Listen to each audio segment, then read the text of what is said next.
पहाड़ समाचार आप देख रहे हैं, आपके साथ मैं हूं चांदनी वर्मा। बुलेटिन की शुरुआत बड़ी खबर के साथ करेंगे। रुद्रप्रयाग से बड़ी खबर मिल रही है। केदारनाथ यात्रा को लेकर स्वास्थ्य विभाग अलर्ट हो गया है। बड़ी खबर इस वक्त की, केदारनाथ यात्रा को लेकर स्वास्थ्य विभाग अलर्ट हो गया है। केदारधाम जाने वाले तीर्थ यात्रियों की होगी थर्मल जांच। बड़ी खबर इस वक्त की, केदारधाम में गोल चबूतरे के पास लगेगा जांच का बोर्ड। डीएम ने दिए अधिकारियों को जरूरी निर्देश। स्वास्थ्य अधिकारी भी किए जाएंगे तैनात, क्योंकि अनलॉक 5 में तीर्थ यात्रियों की जो संख्या है केदारनाथ जाने वाले, उनकी संख्या जो है वो बढ़ गई है। इसको देखते हुए स्वास्थ्य विभाग जो है वो भी पूरी तरीके से सतर्क, पूरी तरीके से अलर्ट हो गया है। जो भी तीर्थ यात्री केदारनाथ पहुंच रहे हैं उनकी यहाँ पर थर्मल स्क्रीनिंग की जाएगी। स्वास्थ्य अधिकारी ने जो है वो भी यहाँ पर तैनात किए जाएंगे। बड़ी खबर है इस वक्त की, डीएम ने दिए हैं अधिकारियों को जरूरी निर्देश, क्योंकि जो भी यात्री पहुंच रहे हैं केदारनाथ यात्रा के लिए, उन यात्रियों की थर्मल स्क्रीनिंग की जाएगी, थर्मल जांच की जाएगी, क्योंकि लगातार केदारनाथ जाने वाले यात्रियों की संख्या जो है वो बढ़ती जा रही है। अब एक दिन में 3000 से ज्यादा यात्री जो हैं वो दर्शन करने के लिए पहुंच रहे हैं, और इसी को देखते हुए जगह जगह जो मेडिकल टीम जो होती है वो भी तैनात है। उसके साथ ही जो स्वास्थ्य अधिकारी जो है उन्हें भी तैनात किया जाएगा, और यात्रा में आने वाले यात्रियों की थर्मल स्क्रीनिंग की जाएगी। कोरोना के संक्रमण को देखते हुए तमाम एहतियात जो है वो लगातार बढ़ती जा रही है, क्योंकि अनलॉक 5 में यात्रियों के लिए ये बड़ी राहत की खबर सामने आई है। केदारनाथ धाम में गोल चबूतरे के पास लगेगा जांच का बोर्ड। डीएम ने दिए हैं अधिकारियों को जरूरी निर्देश। स्वास्थ्य अधिकारी भी तैनात किए जाएंगे। केदारनाथ यात्रा को देखते हुए सतर्कता और बढ़ा दी गई है, जिससे कि कोरोना संक्रमण के खतरे को कम किया जा सके। हवाई सेवा जो है वो भी शुरू होने वाली है, उसको भी देखते हुए तैयारियां शुरू कर दी गई हैं। और अभी जो बड़ी खबर मिल रही है वो ये है कि केदारनाथ यात्रा को देखते हुए स्वास्थ्य विभाग जो है वो पूरी तरीके से सतर्क है। केदारनाथ धाम में अव्यवस्थाओं की शिकायत मिलने पर डीएम वंदना सिंह पैदल मार्ग से मंदिर परिसर पहुंची और यात्रा व्यवस्थाओं का जायजा लिया। इस दौरान डीएम ने धाम में चल रहे पुनः निर्माण कार्यों का भी निरीक्षण किया, साथ ही समय से काम पूरा करने के निर्देश दिए हैं। वहीं डीएम ने देवस्थानम बोर्ड और तीर्थ पुरोहितों के बीच बैठक कराई। बैठक में तीर्थ पुरोहितों ने सभा मंडप से बाबा के दर्शन कराए जाने के फैसले का स्वागत किया है। दरअसल अनलॉक 5 में मिली छूट के बाद बड़ी संख्या में श्रद्धालु बाबा के दर्शन करने पहुंच रहे हैं। अचानक श्रद्धालुओं की संख्या बढ़ने से संक्रमण का खतरा भी बढ़ने का खतरा बना हुआ है। ऐसे में प्रशासन और स्वास्थ्य विभाग ने मंदिर परिसर में अपनी अपनी टीमें बढ़ा दी हैं।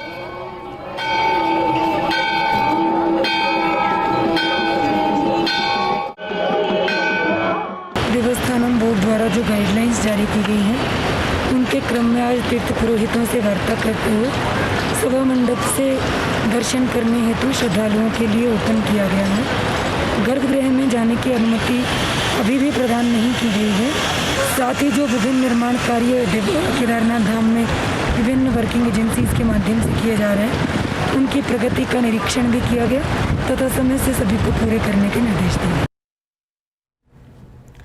केदारनाथ धाम की यात्रा अब अंतिम चरण में है। आगामी 16 नवंबर को केदारनाथ धाम के कपाट भैया दूज पर्व पर बंद हो जाएंगे। अंतिम चरण की यात्रा में भक्त भारी संख्या में केदारनाथ पहुंच रहे हैं। भक्तों में बाबा केदार के दर्शन को लेकर भारी उत्साह बना हुआ है। केदारनाथ धाम पहुंच रहे भक्तों के लिए अच्छी खबर है। अब भक्तों को मंदिर प्रांगण के बजाय मंदिर के सभा मंडप से बाबा के दर्शन कराए जाएंगे। कोरोना वायरस का केदारनाथ यात्रा पर बुरा असर पड़ा है और अब तक 8 से 9 लाख यात्री बाबा केदार के दर्शन कर लेते थे, लेकिन कोरोना महामारी के कारण अभी तक 28,000 के करीबी यात्री बाबा केदार के दर्शन कर सके हैं। अनलॉक 5 में कोविड-19 टेस्ट की अनिवार्यता समाप्त होने के बाद देश के विभिन्न हिस्सों से भारी संख्या में तीर्थ यात्री बाबा केदार के दर्शनों के लिए पहुंच रहे हैं। भक्तों का कहना है कि वो यात्रा खुलने का इंतजार कर रहे थे, अब बाबा के दर्शन करके वो धन्य हो गए।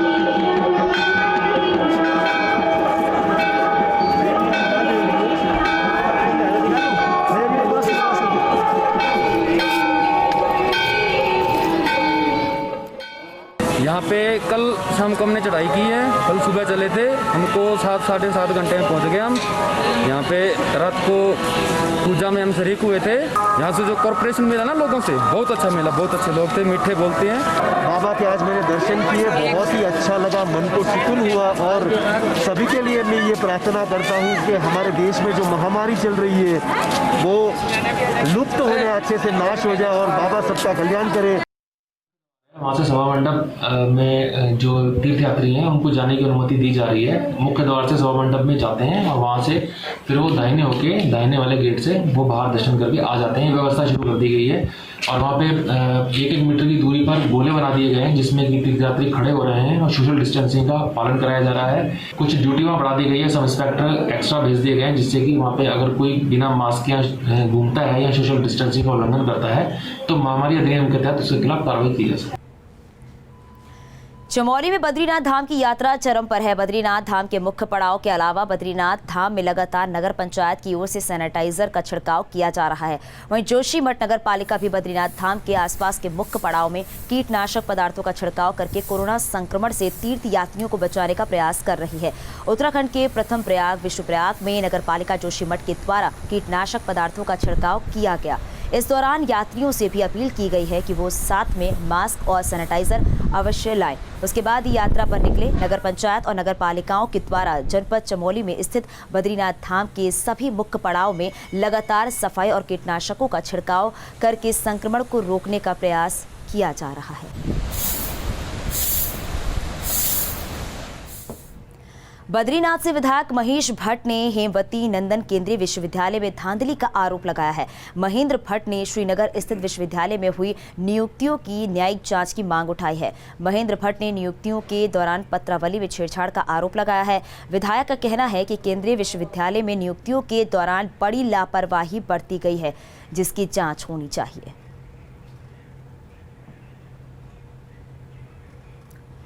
देहरादून में सीएम त्रिवेंद्र रावत ने कुंभ मेले की तैयारियों को लेकर समीक्षा बैठक की। सीएम ने तैयारियों की नियमित समीक्षा करने के निर्देश दिए। कोरोना काल में कुंभ मेला आयोजन को लेकर विशेष सतर्कता बरतने को कहा। सोशल डिस्टेंसिंग का पालन कराने के लिए हरिद्वार की क्षमता का आकलन करने के निर्देश भी दिए हैं और स्नान घाटों की क्षमता आंकने के भी निर्देश दिए हैं। मास्क और सैनिटाइजर की उचित व्यवस्था भी करने को कहा है और साथ ही सीएम ने अखाड़ों के संत महात्माओं से लगातार समन्वय बनाए रखे हैं। सीएम रावत ने अधिकारियों को निर्देश देते हुए कहा कि हरिद्वार का कुंभ मेला दिव्य और भव्य होगा। इसके आयोजन में धार्मिक और सांस्कृतिक परंपराओं का ध्यान रखें और इतना ही नहीं, कुंभ मेला क्षेत्र में स्वच्छता का भी पूरा ध्यान रखें। सीएम ने कहा कि मेले में जो भी श्रद्धालु बिना मास्क के दिखे उन्हें निःशुल्क मास्क दिए जाएं और इस काम में सामाजिक संगठनों का भी सहयोग लेने को कहा।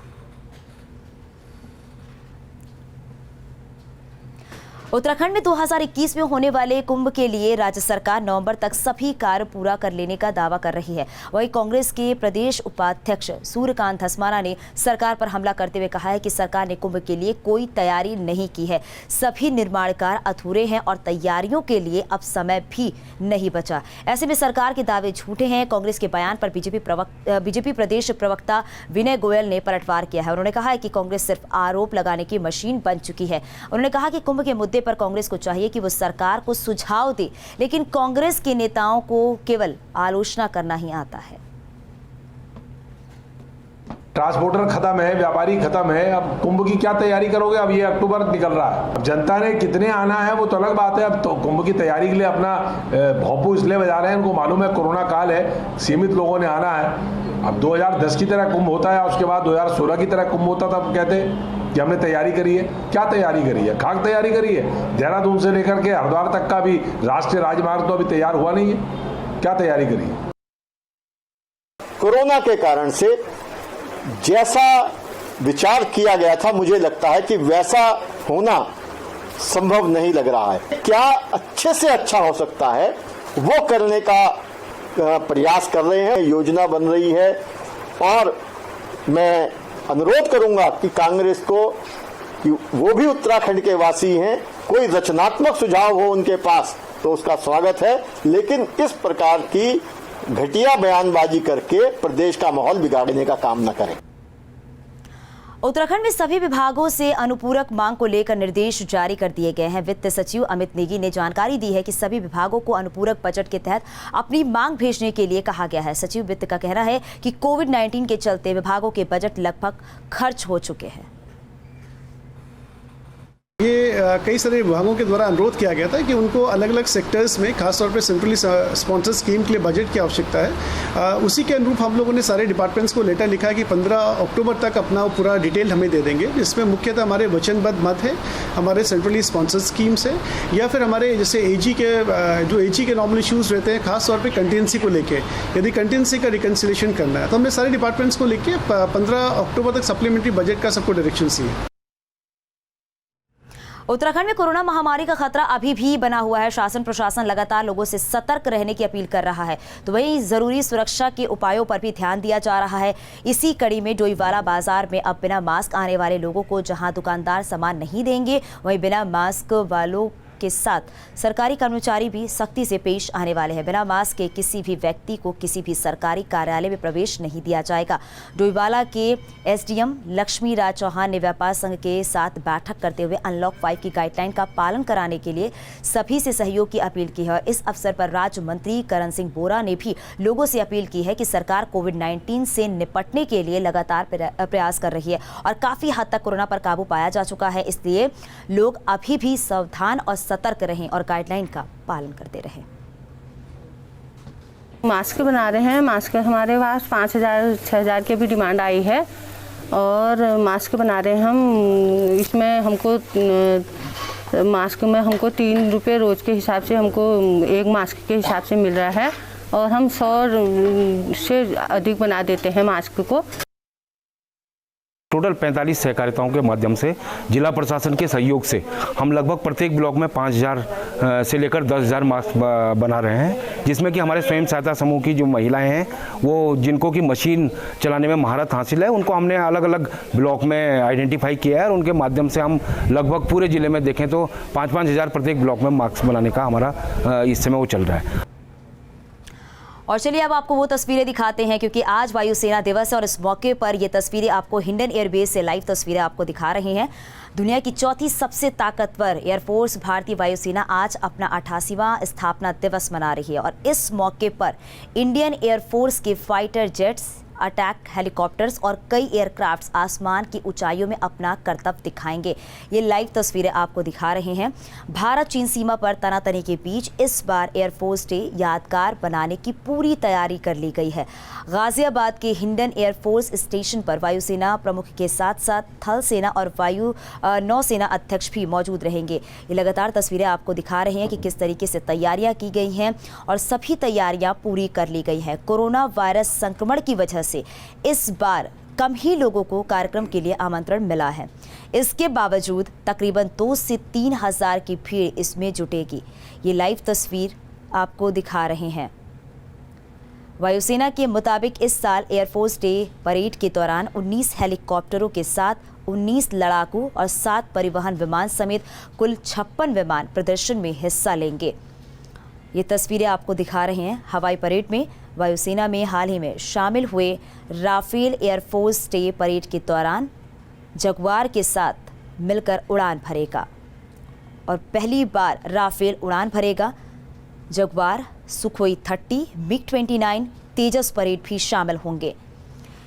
मिराज 2000, मिग-21, MI गनशिप दिखेंगे और इसके साथ ही Chinook helicopter, Apache C 17 Globemaster भी शामिल होंगे। ये लाइव तस्वीरें आपको दिखा रहे हैं।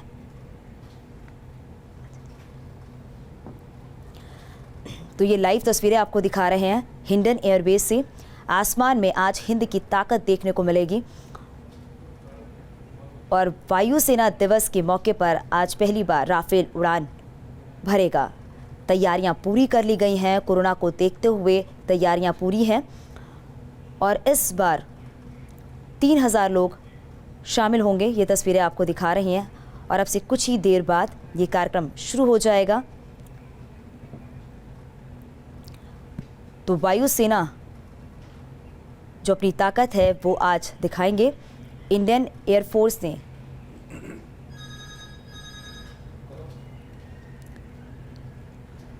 और ये लाइव तस्वीरें आपको दिखा रहे हैं, क्योंकि आज का दिन बेहद ही महत्वपूर्ण है। आज वायुसेना स्थापना दिवस है, उसकी तैयारियां ये लाइव तस्वीरों में आप देख सकते हैं। कोरोना काल को देखते हुए तमाम एहतियात भी बरती जा रही है और आज आसमान में आपको बता दें, जगुआर, सुखोई 30, MiG-29, तेजस परेड दिखेंगे आपको, उनकी ताकत देखने को मिलेगी। और संवाददाता हिमांशु हमारे साथ फोन लाइन पर है। हिमांशु, क्या कुछ तस्वीरें आप वहां पर देख पा रहे हैं, क्या कुछ तैयारियां आपको नजर आ रही हैं वहां पर? एयर शो है वो उसकी शुरुआत यहाँ पर होगी 88वें वायुसेना दिवस पर, और तीनों ही सेनाओं के जो अध्यक्ष हैं वो यहाँ पर रहने वाले हैं। और सबसे जो आकर्षक का केंद्र बना हुआ है वो है राफेल, जो कि इस बार डिस्प्ले किया गया है भारतीय वायुसेना के बेड़े के अंदर जो आया है। सभी की नजरें उसी पर टिकी हुई हैं और जब राफेल उड़ान भरेगा तो लोग चाहेंगे उसको देखना, उसकी गर्जना को देखना। उसके अलावा सुखोई 30 हर बार की तरह जो अपने कर्तव्य दिखाता है वो यहाँ पर दिखाता हुआ नजर आएगा। इसके साथ चिनूक और अपाचे हेलीकॉप्टर भी यहाँ पर नजर डिस्प्ले में रखे गए हैं। सारंग किरने के जो हेलीकॉप्टर हैं जो अपना कर्तव्य दिखाते हैं वो होंगे पैराट्रूपर, जो 8000 फीट की ऊंचाई से ऊपर से कर्तव्य दिखाते हुए यानी कूदेंगे और उसके बाद आकाश के अंदर अपने कर्तव्य दिखाएंगे। आकाश गंगा की जो किरणें हैं वो यहाँ पर देखने को सीधे तौर पर मिलेंगी। तो एक बहुत ही आकर्षक नज़ारा फिलहाल यहाँ बना हुआ है। जो VVIPs हैं वो लगातार आते जा रहे हैं यहाँ पर, और उसके बाद अब से कुछ देर बाद यानी 8 बजे जो एयर शो है वो यहाँ पर उसकी शुरुआत कर दी जाएगी। जी हिमांशु, अगर कोरोना काल की बात करें तो उसको देखते हुए तमाम एहतियात भी यहाँ पर बरते जा रहे हैं और इसके बावजूद करीब 3000 की भीड़ यहाँ पर जुटेगी। और बिल्कुल देखिए, कोरोना की वजह से सोशल डिस्टेंसिंग का यहाँ पर पालन किया जा रहा है और जो चेयर्स लगाई गई हैं वो कुछ डिस्टेंस मेंटेन करने के बाद ही लगाई गई हैं। दरअसल इस बार बाहर से जो लोग आते थे अमूमन पासिस के आधार पर उनको एंट्री नहीं मिली है, कोई पास अलग से लोगों को इशू नहीं किया गया है। लेकिन जो एयरफोर्स का स्टाफ है, जो उनके घर के लोग हैं, सिर्फ वो लोग यहाँ पर एंट्री कर सकते हैं। उसके हिसाब से 3000 सिटिंग अरेंजमेंट यहाँ पर किया गया है। तो ऐसे में सोशल डिस्टेंसिंग का जरूर पालन किया गया है। और जो घर बैठे लोग हैं जो हर साल यहाँ पर आते थे, एयरफोर्स डे के अंदर यहाँ पर नज़ारा देखते थे, भारतीय वायुसेना की ताकत को देखते थे, अब उनको घर पर रहकर ही टेलीविजन से यानी कि हमारे चैनल के माध्यम से वो देख सकते हैं किस तरह से यहाँ पर हवा में करतब दिखाते हुए जो फाइटर जेट है वो नजर आएंगे। बिल्कुल हिमांशु, वायुसेना और थल सेना के अध्यक्ष की अगर बात करें तो वो कब तक पहुंचेंगे यहाँ पर? तो उनका अराइवल टाइम बताया जा रहा है तकरीबन 8 बजे से पहले वो यहाँ पर आ जाएंगे और उनके आने के बाद ही जो एयर शो है उसकी यहाँ पर शुरुआत की जाएगी। और डिस्प्ले के अंदर जो मेन डिस्प्ले है उस पर राफेल लगा हुआ है, उसको रेड रिबन से कवर किया गया है और राफेल उड़ान भी यहाँ पर भरता हुआ नजर आएगा। तो एक के बाद एक एयर शो यहाँ देखने को मिलेंगे, उसी का इंतजार सभी लोग यहाँ पर कर रहे हैं। और ऑलमोस्ट जितने भी लोग हैं और अब से कुछ देर बाद जो तीनों सेनाओं के अध्यक्ष हैं वो यहाँ पर बैठेंगे और उसके बाद जब ग्रीन सिग्नल किया जाएगा उसके बाद एयर शो यहाँ पर शुरुआत हो जाएगी। और तकरीबन 2 से 2.5 घंटे तक ये एयर शो रहने वाला है, जिसमें सभी फाइटर जेट की खासियत क्या है, जो खूबियां है वो यहाँ पर बताई जाएंगी और जो पैरा ग्लोबल है वो अपनी यहाँ पर बताते नजर आएंगे। जी बिल्कुल हिमांशु, आप हमारे साथ बने रहिएगा और एक छोटे से ब्रेक के लिए रुक रहे हैं, जल्द लौट रहे हैं। और चलिए अब आपको एयरफोर्स की वो तस्वीरें दिखाते हैं, क्योंकि आज वायु सेना स्थापना दिवस है। ये तस्वीरें भी आपको दिखा रहे हैं गाजियाबाद के हिंडन एयरबेस से, ये लाइव तस्वीरें आपके टीवी स्क्रीन पर, क्योंकि आज का दिन जो है वो बेहद ही महत्वपूर्ण है। आज 88वां स्थापना दिवस मनाया जा रहा है और इस मौके पर तैयारियां पूरी कर ली गई हैं। इन तस्वीरों को देखकर भी अंदाज़ा लगाया जा सकता है।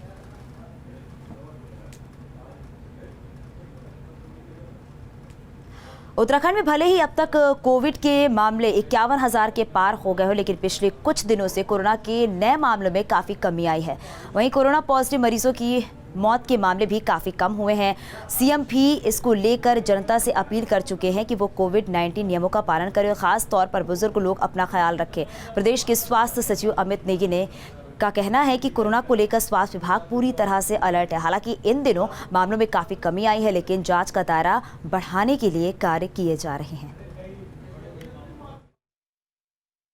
जहाँ तक संभव हो मीटिंग्स को वर्चुअल लेवल पे ही किया जाए और अनावश्यक रूप से लोगों को बुलाने मीटिंग में बुलाने के लिए थोड़ा सा एहतियात बरतें, लेकिन सोशल डिस्टेंसिंग, मास्क वेयरिंग और जो हमारा कोविड अप्रोप्रिएट बिहेवियर है उसका पालन करें। बाकी आप देख रहे होंगे हमारी अभी भी स्ट्रैटेजीज गवर्नमेंट ऑफ इंडिया द्वारा जो डिफाइंड है उसी रूप में ही चल रही हैं। फर्स्ट ऑफ ऑल हम प्रिवेंशन पे काफ़ी फोकस कर रहे हैं कि अननेसेसरली अगर आपका कार्य ना हो तो घर से बाहर ना निकले, खास तौर पे कोमॉर्बिड लोगों के लिए काफ़ी एप्लीकेबल है। प्रोएक्टिवली हम लोगों ने आयुष्मान भारत के माध्यम से हम लोग वहाँ पर एक कॉल सेंटर शीघ्र इस्टेब्लिश करने वाले हैं, जिसमें जितने भी कोमॉर्बिड लोग हैं या जिन लोगों ने वहाँ पर इलाज कराया है उसको कॉल सेंटर के माध्यम से हम लोग उनसे कुछ क्वेश्चन हमारे रहेंगे जो हम उनसे पूछेंगे कि यदि उनको किसी प्रकार के कोविड सिम्टम्स तो नहीं हो रहे, ताकि शुरू में ही हम लोग डायग्नोज कर लें और उसको प्रिवेंशन करके उनकी डेथ को हम लोग बचा सकें। देश प्रदेश में भले ही कोरोना काल चल रहा हो, लेकिन बात उत्तराखंड की करें तो स्वास्थ्य विभाग ने डेंगू से जरूर राहत की सांस ली है। दरअसल देहरादून में अब तक डेंगू का एक भी मामला सामने नहीं आया है। सीएमओ अनूप डिमरी ने कहा है कि विभाग लगातार क्षेत्र में निगरानी रख रही है, जिससे कि लार्वा को खत्म किया जा सके।